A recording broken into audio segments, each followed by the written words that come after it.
The quest idea has been the subject of an enormous amount of analysis, from pretty much every point of view, including the psychological, literary, and anthropological.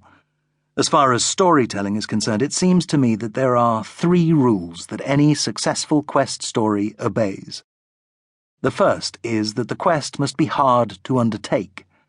The second is that it must be easy to understand.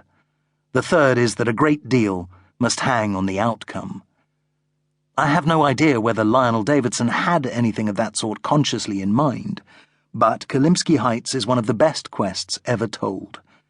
The hero, Johnny Porter, has to travel from Canada to the most remote and secret and heavily guarded scientific site in Siberia and find out why an old friend has called him so urgently to that wild and desolate place. And then, of course, he has to come back. So the story falls naturally into 3 parts: the call and the journey out, what happens there, and the journey home. A story shaped like that has an irresistible momentum, if it's told well. But thousands of quest stories have been written and published, and most of them will be forgotten. A classic shape isn't everything by itself. Being told well involves a number of things, of course, and it's the quality of those other things that makes Kolymsky Heights so memorable.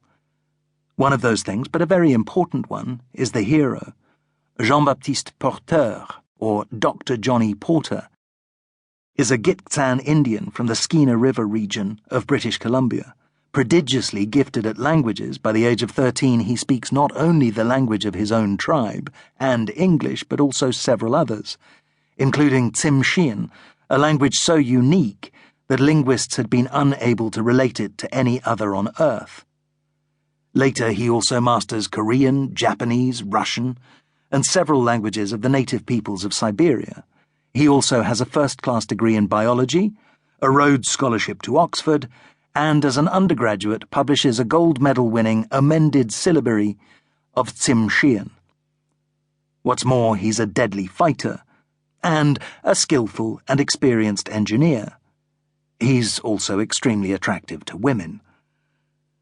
But heroes have to be remarkable. They have to be unique and extraordinary. If we all knew someone like Johnny Porter, we'd be less impressed when we met this one in a book.